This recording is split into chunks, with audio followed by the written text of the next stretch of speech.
तो है कैसे यार, कैसे हो आप सब। तो मेरे भाई वेल, आज की इस वीडियो में मैं आपको इंपॉर्टेंट क्वेश्चन आंसर बताऊंगा। हालांकि मैं इसके ऊपर काफ़ी सारी वीडियोस बना चुका हूँ, ठीक है। लेकिन फिर भी काफ़ी सारे लोग बोलते हैं कि एक बार वापस से आप बना दो, ठीक है, नई तरीके से जानेंगे। देखो, लास्ट टाइम अपना जो ओसीएम का पेपर हुआ था तुम्हें अच्छे से पता होगा। मैं तो सोच कर रखा था भाई कि चैप्टर 4 से कोई ना कोई एक क्वेश्चन तो तुमको पूछा ही जाएगा। लेकिन यहाँ पे शॉकिंग टाइप हो गया कि मतलब एक क्वेश्चन नहीं आया भाई। और टाइप्स ऑफ वेयर हाउसेज, वो प्रिंसिपल ऑफ इंश्योरेंस, और वो टाइप्स ऑफ बैंक जो इतना इंपॉर्टेंट इंपॉर्टेंट टीचर चिल्ला चिल्ला के बोलती थी कि ये क्वेश्चन आएगा ही आएगा, उनमें से एक क्वेश्चन नहीं पूछा गया था 8 मार्क्स के लिए। अब मुझे नहीं पता कि तुम्हारा ओसीएम का पेपर कैसा गया, लेकिन इतना तो जरूर कि तुमने सब अटेम्प्ट किया होगा, क्योंकि कैसे भी करके ठोक ठाक के, कैसे भी कुछ भी फेंक फेंक के, मतलब 55 मार्क्स के ऊपर तो स्कोर करके ही आओगे। और अगर 55 से ऊपर स्कोर कर ले तो डेफिनेटली 15 मार्क्स अगर मैं इंटरनल का एज्यूम भी करके चलूँ तो आराम से तुम्हारे 60 70 80 आ ही जाएंगे। है ना, 80 तो तुम्हारे आराम से हैं ही तुम्हारे हाथ में। अब एसपी में हमें क्या करना है, देखो एसपी पे भी हम क्वेश्चन आंसर करेंगे, ठीक है, क्वेश्चन आंसर करेंगे, डिस्टिंग्विश देखेंगे, प्लस तुम्हारे ऑब्जेक्टिव, ठीक है। इस बार मैं ऑब्जेक्टिव भी तुमको बता दूंगा कि कौन कौन से ऑब्जेक्टिव करने हैं। तो बस वीडियो को बने रहना, ठीक है, आराम से देखना, चैनल को सब्सक्राइब करके रीच पहुंचाओ और दोस्तों को भी शेयर करो, क्योंकि मैं नहीं चाहता कि जो ओसीएम में हुआ था तुम्हारे साथ कि तुमसे इंपॉर्टेंट क्वेश्चन पूछे गए थे, बिल्कुल नहीं, जो कि चैप्टर 4 के थे यार। अब मैं नहीं चाहता कि इस पे भी ऐसा हो। अब यहाँ पे आपको एक बात बता दूं कि जो आपका एसपी का वेटेज है ना, सबसे ज़्यादा मार्क्स का वेटेज जो है वो चैप्टर नंबर 3 4 और 5 का है। मतलब कि issue of share, issue of debentures और डिपॉजिट, और इन्हीं में आपके शेयर्स, प्रेफरेंस, डिवेंचर्स ये सब टिके हुए हैं। हालांकि 24 मार्क्स का ये तीनों में है, तब तीनों में डिवाइड करके देखो तो देख सकते हो कि 8 8 मार्क्स का आ सकता है, ठीक है। तो हर एक चैप्टर से 8 8 मार्क्स का आपसे पूछा जाएगा, 3 चैप्टर से। तो इसका मतलब इन तीनों में से एक एक चैप्टर का 8 मार्क्स का इंपॉर्टेंट तो करना ही है। तो पहले देखते हैं ऑब्जेक्टिव जो कि तुमसे पूछा जाएगा, ठीक है। तो ऑब्जेक्टिव में सबसे पहले तुम ये कर लेना, company has to pay dash to the government is related to the money and money management, ठीक है। मैं आराम से फटाफट बता रहा हूँ क्योंकि वीडियो काफ़ी लंबा हो जाएगा, मुझे ऐसा लगता है, क्योंकि सब आपको बताना है, okay. The sum of all expense, ठीक है, ये सब जो है ना, ये कर लेना और ये कर लेना, ठीक है। हाँ, मैच द फॉलोइंग आप बिल्कुल भी भूलना मत, हो सकता है मैच द फॉलोइंग आ जाए तो उसको आप कर लेना। वैसे भी मैच द फॉलोइंग काफ़ी इजी रहता है। इंटरनल सोर्स ऑफ फाइनेंसिंग को पढ़ लेना, the sum of current asset को पढ़ लेना, और key determinant of success of any business, इसको ज़रूर पढ़ लेना। ओके, आई होप आपके पास ऑब्जेक्टिव का बुक तो होगा ही होगा। ट्रू फॉल्स में देखते हैं, ट्रू फॉल्स में हमको working capital, fix capital, corporate finance, finance से related to money and money management के ऊपर कर लेना, ठीक है। Find the odd man out, complete sentence, हालांकि चांसेस नहीं है पर ये आते भी हैं, तो देखो ये सब जो है ना कॉन्सेप्ट पे रिलेटेड रहेगा तो आप कर लेना, इतना कोई इशू की बात नहीं होगा। Study case the following situation भी आपको बता ही देता हूँ कि इसमें से कौन कौन सा जरूरी है, ठीक है। तो यहाँ पे company is planning to enhance अपना प्रोडक्शन कैपेसिटी, वो वाला कर लेना। डिस्टिंग्विश में बहुत ज़रूरी है, एक लौता है लेकिन आने के चांसेस इसके ज़्यादा रहते हैं। कैपिटल स्ट्रक्चर इट्स कंपोनेंट, अगर हो सके तो आंसर भी ब्रीफ में कर लेना, कोई इश्यू की बात नहीं होगा, ठीक है। अब यहाँ पर जस्टिफाई में आपको करना है कैपिटल स्ट्रक्चर, फिक्स कैपिटल के बारे में, बस ये दो कर लो। और आंसर द फॉलोइंग क्वेश्चन में आपको करना है discuss the importance of corporate finance, okay. ये पूरा चैप्टर नंबर 1 और चैप्टर नंबर 2 जो है ना 17 मार्क्स का वेटेज कवर करता है। अब देखते हैं तुम्हारा जो चैप्टर नंबर 2 है उसमें से कौन कौन से क्वेश्चन आ सकते हैं, ओके। फीचर्स को यार हो सके तो समझ के जाओ, फीचर्स अपने हिसाब से भी तुम बना के लिख सकते हो, कोई इशू की बात नहीं, बस खाली फीचर्स सही तरीके से लिखना। अब देखते हैं ऑब्जेक्टिव में तुमको स्मॉलेस्ट यूनिट का करके रखना है, बॉन्ड होल्डर, जो कि क्वेश्चन नंबर 3 है। Accumulate dividend is paid to dash preference holder, ठीक है। तो ये तो टाइप्स आ गया प्रेफरेंस होल्डर का, तुम्हें अच्छे से पता होगा। डिबेंचर गेट फिक्स रेट, ये डैश कर देना। Is a borrowed capital is dash, the holder of bond is the dash of the company. इतना इजी इजी है, अगर ये सब आता है आई होप तुम्हें कर लेना। हाँ, ये अच्छा हुआ नंबर देख लिया मैंने, नंबर से याद है, देखो जितने भी पूरे तुम्हारे चैप्टर्स है, जितने भी इसमें में चैप्टर, जितने में नंबर से सब दिया है, वो नंबर अच्छे से याद करके जाना, इसमें कंफ्यूज मत होना। ये सब जो है ना इन सब में तुम आसानी से कवर कर लोगे, लेकिन इन सब में तुम कंफ्यूज हो जाओगे और गलत कर दोगे। इसलिए ऐसे जितने भी क्वेश्चन आते हैं ना उन सबको अटेम्प्ट जरूर करना। डिपॉजिटरी सबसे मतलब कौन सा, रिसिप्ट जो traded in dash dash American, तो तुम कर लोगे आराम से, कोई इशू की बात नहीं है। अब वन वर्ड का देखते हैं, the real master of the company, the holder of this shares, और document of title of ownership बहुत ईजी है। द क्रेडिट फैसिलिटी प्रोवाइडेड और the depository receipt a dollar dominated instrument, ठीक है। ये कर कर ट्रू फॉल्स पे तो आ ही नहीं हम लोग। Equity share, equity share, equity share, okay. अब यहाँ पे आता है ट्रेड क्रेडिट, बॉन्ड होल्डर और डिबेंचर होल्डर, बस इतना करके रखो, बाकी सब तुम संभाल लोगे, कोई इशू की बात नहीं। अरे हाँ, एक्सप्लेन द फॉलोइंग कॉन्सेप्ट को तो मैं लास्ट चैप्टर में कवर मैंने शायद किया नहीं, तो चलो अच्छा है मैंने यहाँ देख लिया, आपको वो भी बता ही देता हूँ कि उसमें से कौन कौन सा आपको करना है, कौन कौन सा नहीं करना है। तो किधर गया भाई, एक तो ये चैप्टर बहुत लेंदी है यार। अच्छा इसमें है क्या, हाँ है, वर्किंग कैपिटल और फिक्स कैपिटल, यही दो करना है, बस इतना काफ़ी हो जाएगा, जो कि आप आराम से कर लोगे। ठीक है, चलो अब यहाँ पे देखते हैं, यहाँ पे बोरोड कैपिटल, फिक्स कैपिटल की तरह ओन कैपिटल आ गया। इसका भी डिस्टिंग्विश आपको करना जो कि दिया रहेगा। ओवरड्राफ्ट फैसिलिटी आप तो बहुत टाइम से पढ़ रहे हो, आपको तो अच्छे से पता होगा कि होता क्या है। ट्रेड क्रेडिट को भूलना नहीं, बहुत इंपॉर्टेंट है। ठीक है, चलो यहाँ पे आपको बैलेंस शीट, मिस्टर सतीश, स्पेक्टुलर, हाँ स्पेक्टुलर वाला क्वेश्चन आ जाता है तो करके रखना, और इंडिविजुअल इन्वेस्टर वाला। चलो आंसर इन ब्रीफ का आपको पब्लिक डिपॉजिट क्या होता है, ग्लोबल डिपॉजिटरी या जीडीआर क्या होता है करके रखना, ट्रेड क्रेडिट करके रखना, और फीचर्स ऑफ बॉन्ड बहुत ज़्यादा इंपॉर्टेंट है। ठीक है, और ये तीन, ये रिक्स मत लेना, डिस्टिंग्विश ज़्यादा नहीं है, बहुत ईजी है, इन तीनों में से कोई ना कोई एक तो आ ही जाएगा। दुआ करो कि इक्विटी शेयर और प्रेफरेंस शेयर आ जाए, या फिर डिबेंचर और शेयर्स का आ जाए, बहुत ईजी पड़ जाता है।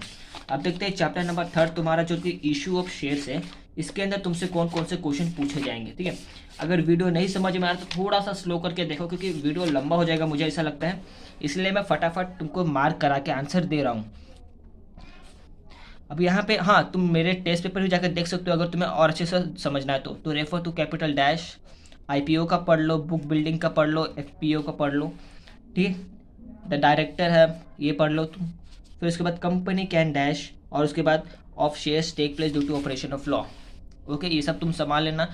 ट्रू फॉल्स में देखते हैं, on fully paid up share certificate, allotment of shares, share not offer to the public for subscription is called as subscribe capital, जो कि ट्रू फॉल्स से पता नहीं क्या क्या पूछ रहे हैं लोग।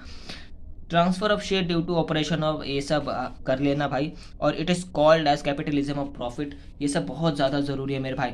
हाँ, तुम ट्रू फॉल तो आराम से थोड़ा समझ के कर सकते हो, पर मुझे नहीं लगता कि ये वन वर्ड वाला तुमको इतनी आसानी से आएगा, इसलिए मैं बोला जितना कवर हो सके पढ़ने की कोशिश करा। ठीक है, तीनों पे मैंने पॉइंट्स कर दिया, तुम टेक्स्ट बुक में मार्क कर लो या फिर स्क्रीनशॉट ले लो, तुम्हारी मर्जी, जो चाहे करना है कर सकते हो। आंसर इन वन सेंटेंस को भी पढ़ना, मुझे ऐसे लगता है कि तुम्हारा कॉन्सेप्ट अगर क्लियर है ना तो इसकी ज़रूरत है नहीं। अब देखते, अरे यहाँ पे तो भाई बहुत ज़्यादा एक्सप्लेन द फॉलोइंग कॉन्सेप्ट है, फिर भी आपको ज़्यादा नहीं पढ़ना है। आपको ट्रांसमिशन, बोनस, किधर गया भाई ये सब्सक्राइब कैपिटल, और किधर गया ट्रांसमिशन, हाँ आईपीओ, एफपीओ, शेयर सर्टिफिकेट, और ये बस इतना करके रखो, हो गया। ट्रांसफर शेयर, वही इसको ही ढूंढ रहा था, बस 1 2 3 4 5 6 7, इतना ही पढ़ना है, ज़्यादा नहीं पढ़ना है, बस काफ़ी होगा। अब question number 3, case the following situations, तो यहाँ पे आपको क्या करना है मैं आपको बता देता हूँ। ओके, तो यहाँ पे सिल्वर एलटीडी वाले के पास जाना है, आपके पास टीआरआई एलटीडी के पास जाना है। ठीक है, बस इतना कर लो, और यस एक्स ओन कंपनीज। अब देखते हैं डिस्टिंग्विश में दोनों, ठीक है 1 2, और सबसे इंपॉर्टेंट अपना इधर है मेरे भाई, ट्रांसफर ऑफ शेयर, ट्रांसमिशन, पहले इसको जाना फिर इसके बाद दोनों पे जाना। और मैं बोलता हूँ कि अभी वो टाइम नहीं है रटने का। ठीक है, जितना आता है उतने रिवाइज करो, मैं जितना बता रहा हूँ उसमें से जितना तुम्हारा कवर हो चुका है तो रिवाइज करने की कोशिश करो। लास्ट में आपको 8 मार्क्स का इंपॉर्टेंट टिप दूंगा, क्वेश्चन आंसर प्रोवाइड करूंगा, वो जरूर कर लेना। ठीक है, कुछ करो या ना करो। अब देखते हैं ब्रीफ में कौन आ सकता है, तो बुक बिल्डिंग मेथड, जो कि तुम्हारा ऑलरेडी डिस्टिंग्विश है, काफ़ी सारा हो गया, अगर 2 से 3 मार्क्स आराम से ले लोगे। Transfer of share, employment scheme वाला कर लेना। ठीक है, और कंटेंट ऑफ शेयर सर्टिफिकेट, ये बहुत सबसे ज़्यादा ईजी है, करके रखना मेरे भाई। अब देखते हैं जस्टिफाई में क्या होता है, जस्टिफाई में 1 2 3, और यहाँ पे बोनस शेयर्स का चल जाना, और यूएसएस के पास चल जाना, बस इतना काफ़ी है। अब आंसर द फॉलोइंग क्वेश्चन में तुमको जाना है शेयर कैपिटल के क्लासिफिकेशन पे, procedure of allotment of share, और ये हालांकि बहुत टाइम से पूछा जाता है, तो अगर टाइम मिलता है तो कर लेना, नहीं तो इसको स्किप कर सकते हो। अब देखते हैं इशू ऑफ डिबेंचर्स, चैप्टर 4, इसमें क्या आएगा, इसमें तुम्हें 1 2, और secured debenture must be redeem with in dash dash debentures, और राइट टू ऑफ डिवेंचर है ना, the details of allotment of debenture must be enter in register of debenture या मेंबर्स, जो भी 6 मंथ वाला भूलना मत इसको। ठीक है, the contract between company and debenture trustee, इसको भी भूलना मत, बहुत ज़्यादा बेसिक है इस कॉन्सेप्ट से रिलेटेड। 1 वर्ड में देखते तुमसे क्या पूछा जाएगा, तो टाइप्स ऑफ रेसोल्यूशन पूछा जाएगा, टाइप्स ऑफ डिवेंचर पूछा जाएगा, according to be created for the redemption of dash dash authority institution of period, ये सब याद रखना। ट्रू फॉल्स में देख लो तुमसे क्या पूछा जाएगा, ट्रू फॉल्स में तुमसे debenture holder company can not issue non convertible debenture, all secure debenture trustees can not approach NCLT. ठीक है, company has to create charge on asset बहुत इंपॉर्टेंट और बहुत ईजी है, मुझे लगता है तुमको आएगा। आफ्टर अलॉटमेंट के पास चले जाना, बस इतना काफ़ी है। ये सब तुम करके रख लेना। अगर ये सब आ गया ना तो ये बहुत ज़्यादा इजी रहता है, ऐसा बहुत अच्छा रहता है। मैच द फॉलोइंग से तो ये बहुत ज़्यादा इजी रहता है, क्योंकि इसमें देखो ना पूछा कितना है, 3 2 5, ऑप्शन कितना दिया है इसका डबल, तो दिमाग ख़राब हो जाता है मेरा भाई। अब देखते हैं यहाँ पे तुम्हारा, हाँ, डिवेंचर सर्टिफिकेट, डिवेंचर ट्रस्टी और ट्रस्टीज, ये तीनों ज़्यादा इंपॉर्टेंट है। चार्ज ऑन एसेट आप 2 पॉइंट या 3 पॉइंट भी लिखते हो ना समझ के, तो आपको आराम से मार्क्स मिल जाएगा, कोई इशू की बात नहीं है। Study case the following situation में आपको करना है डीडीएस फाइनेंशियल वाला, वॉयलेट वाला, इतना काफ़ी होगा, ठीक है। चलो ब्रीफ में डिवेंचर ट्रस्टी, डिवेंचर ट्रस्टी, या फिर सबसे इंपॉर्टेंट है ना state the provision of any companies act to for issue of debenture, ये भी बहुत ज़्यादा ईजी है और बहुत ज़्यादा इंपॉर्टेंट भी है, ठीक है, क्योंकि यही क्वेश्चन आपको 8 मार्क्स के लिए भी आता है, तो अगर आप ये कर लेते हो तो आपको ईजी जाएगा। अब justify the following statement, debenture trustees appointed by company are issuing debenture, a company can issue only certain types of debenture, ये दो कर लेना, बहुत ईजी होगा। अब देखते हैं डिपॉजिट, आपको डिपॉजिट से क्या पूछा जाएगा, तो चैप्टर नंबर 5 इसी के अंदर आता है, 3 4 5 24 मार्क्स का है, तो इसी में से कुछ पूछा जाएगा। अब यहाँ पे मेरे भाई सबसे पहला यहाँ पे डिपॉजिट 1 2 3 4 5 6 डिपो, और ये कर लो, इतना काफ़ी है। मैं सारे नंबर वाले आपको मार्क करा रहा हूँ ताकि आप बाद में भूलो नहीं, क्योंकि ये सब अगर आपने भूल गया ना, आपको दिमाग में नहीं रहा ना, तो फिर आपको बहुत प्रॉब्लम हो जाएगा। बाकी सब तो आप कॉन्सेप्ट के ऊपर है, आपका कॉन्सेप्ट अगर क्लियर है तो आपको आ जाएगा, लेकिन ये सब नंबर वाले में बहुत कन्फ्यूजन होता है मेरे भाई। ये दो करके रखना, ठीक है। अब एक बुक का, टाइम का और मैक्सिमम मिनिमम का करके रखना, और कंपनी का ये करके रखो, और ये भी, बस इतना काफ़ी है। क्वेश्चन ऑब्जेक्टिव में ज़्यादा हार्ड तो नहीं आएगा, लेकिन सबसे ज़्यादा हार्ड ना या तो जस्टिफाई या तो ब्रीफ में पूछ लेंगे, या फिर 8 मार्क्स वाले में। मुझे डर है कि 8 मार्क्स में क्वेश्चन चेंज ना हो जाए, बस इतना ही डर है। ये कर लो, ये कर लो, ये कर लो, ठीक है, बस इतना काफ़ी है। अब देखते हैं यहाँ पे तुम्हारा एक्सप्लेन द फॉलोइंग कॉन्सेप्ट में तुम्हारा पब्लिक कंपनी डिपॉजिट ट्रस्टी आएगा, डिपॉजिट रिसीव कर लेना, और क्रेडिट रेटिंग, बस इतना काफ़ी है। जबकि सन प्राइवेट लिमिटेड, एप्पल कंपनी और एबीसी, सॉरी मतलब एप्पल कंपनी, इधर ये 3 करके रखो। Study case the following situation में आंसर इज इन ब्रीफ में तुमसे सबसे ज़्यादा पूछा जाएगा provision regarding appointment of debenture trustee, बस इससे ज़्यादा तुमसे पूछा नहीं जाएगा। और यहाँ पे तुमसे पूछा जाएगा सर्कुलर और एडवर्टाइजिंग फॉर इन्वाइटिंग डिपॉजिट, ठीक है। जबकि जस्टिफाई में company issue, company has to create charge on tangible asset, ठीक है, ये करके रखना। और all company cannot accept deposit from public, important है। 6 7 8 लेटर्स है, तो लेटर्स भी चलो तुमको मार्क करा देता हूँ। इशू ऑफ शेयर सर्टिफिकेट भूलना नहीं, चाहे कुछ भी हो जाए, ठीक है।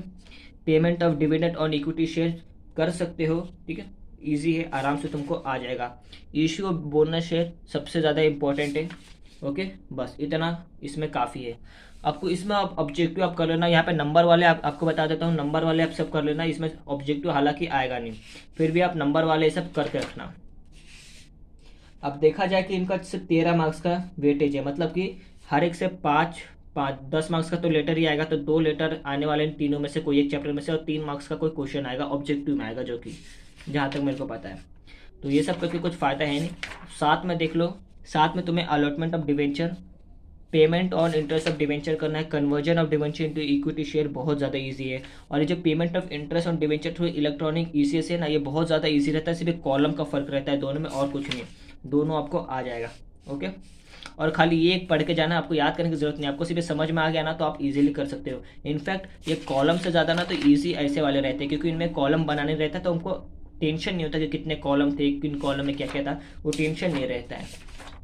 अब चलते हैं चैप्टर नंबर 8 पे। तो चैप्टर नंबर 8 में तुम्हें करना है payment of interest fix deposit वाला, और ये तुम्हें नहीं करने की जरूरत है। रिन्यूएबल ऑफ फिक्स डिपॉजिट और interest on fix deposit through NCS NEFT करके रखो, बहुत इंपॉर्टेंट है, ओके।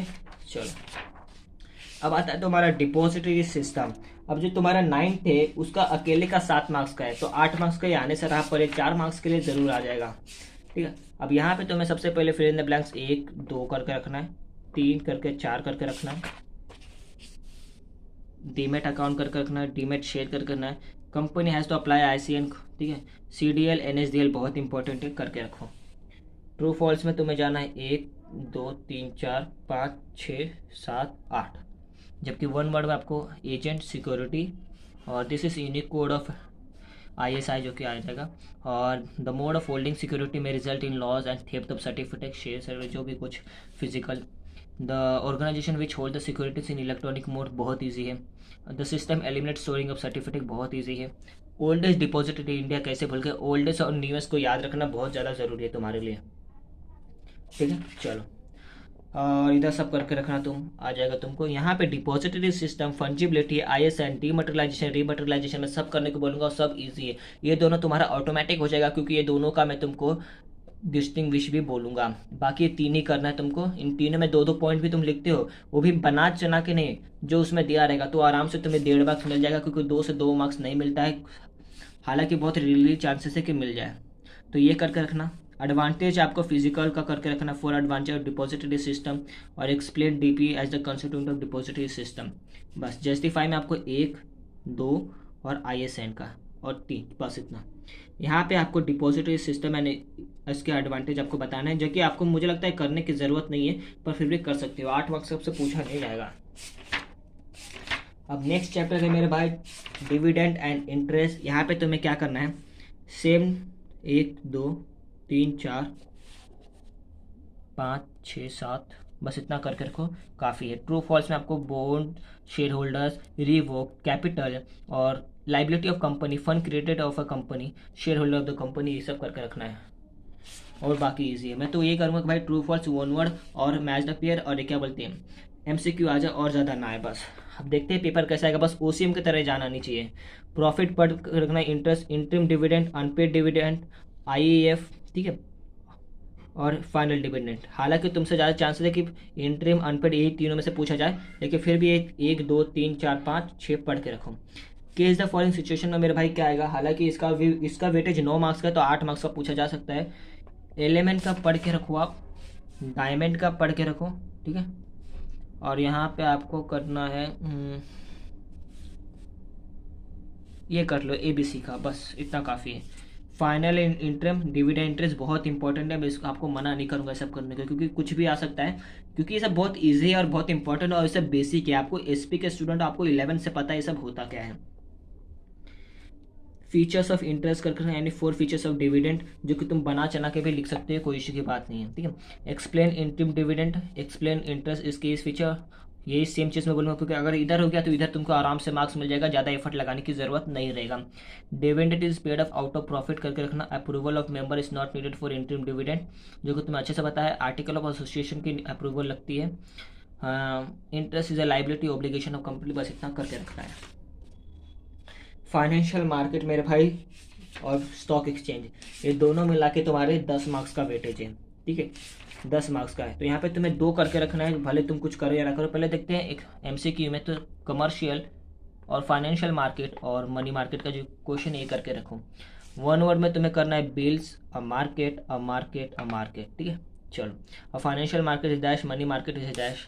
अब वीडियो कब आएगा पता नहीं, लेकिन आज ही आने की कोशिश होगा क्योंकि पेपर तो तुम्हारा कल है। बस खाली जल्दी से पढ़ लेना। मोस्टली कोशिश करो कि मैं जो 8 मार्क्स का टिप्स दे रहा हूँ उसको ही फॉलो करने को, ज़्यादा क्वेश्चन आंसर पे मत जाए, क्योंकि अब 4-5 घंटे पहले पढ़ के तुम्हारा कुछ होगा नहीं, ठीक है। मनी मार्केट पढ़ लेना, कैपिटल मार्केट, सिर्फ ऐसे पढ़ के जाओ, तुम्हें ऑलरेडी ये सब आता है मेरे भाई, तुम्हें सिर्फ पढ़ने की जरूरत है, तुम क्वेश्चन आंसर खुद बना के लिख सकते हो। फंक्शंस ऑफ फाइनेंशियल मार्केट और फीचर्स ऑफ कैपिटल मार्केट इतना काफ़ी है, जबकि जस्टिफाई में आपको capital market, there are many participate और explain 4 types of money market. Primary secondary बहुत इंपॉर्टेंट है, ठीक है, ये आ जाएगा, ये भी आ जाएगा, लेकिन सबसे ज़्यादा इसको करना। और यहाँ पे अगर मैं बोलूँ तो आपको क्वेश्चन नंबर जो है ना मेरे भाई, ये करना है, फर्स्ट करना है, बाकी अब छोड़ दो। अब आता है लास्ट आपका स्टॉक एक्सचेंज, इसका जॉबर एंड ब्रोकर वाला कर लेना, डिस्टिंग्विश बहुत इंपॉर्टेंट है। इसका आपको MCQ में BSc गोल्ड का, ठीक है, बुल आपको अच्छे से पता होना चाहिए, जबकि फ्रेजेस में आपको करना है लास्ट वाला और फर्स्ट वाला, ओके, चलो। ट्रू फॉल्स में आपको बता दो बॉम्बे स्टॉक एक्सचेंज और स्टॉक एक्सचेंज, इतना काफ़ी है। अब यहाँ पे आपका आता है गाइस, जो कि जॉब ऑफ ब्रोकर मैं बोल चुका हूँ। ब्रीफ फंक्शन ऑफ सेबी करके रखो, बहुत इंपॉर्टेंट है। Explain the function of stock exchange करके रखना, यहाँ पे आपको स्टॉक एक्सचेंज करके रखना है बस, और ये सब आपसे पूछा नहीं जाएगा, और ये ठीक है, बस इतना काफ़ी है। और अगर आपको टाइम मिलता है तो फीचर्स भी पढ़ लेना, और ज़्यादा पढ़ने की ज़रूरत है नहीं। अब लास्ट में जो टिप है मेरा 8 मार्क्स के लिए, तो देखो पहले तो कोशिश यही करो कि डिबेंचर और प्रेफरेंस के जो टाइप्स है, जो फीचर्स है वो पूरा कवर करने की, और फिर उसके बाद स्टॉक एक्सचेंज के फीचर्स पे आ जाओ, फाइनेंशियल के फीचर्स पे आ जाओ। बस इतना कर लो, 8 मार्क्स के लिए काफ़ी है। जस्टिफाई के लिए तुम्हें खुद से बनाना होगा और तुम कुछ कर भी नहीं सकते। ओके, और ऑब्जेक्टिव जो मैंने मार्क करा है वो करा लो, वो सब कर लो, बाकी तुमको आ जाएगा, तुम्हारा कॉन्सेप्ट क्लियर है। और हाँ, कॉन्फिडेंस के साथ पेपर लिखना। तो गाइस अभी के लिए इतना ही। चैनल को सब्सक्राइब कर देना यार, शेयर ज़रूर करना, रीच पहुँचाओ, ठीक है। फिर मिलूंगा एक और नई वीडियो के साथ।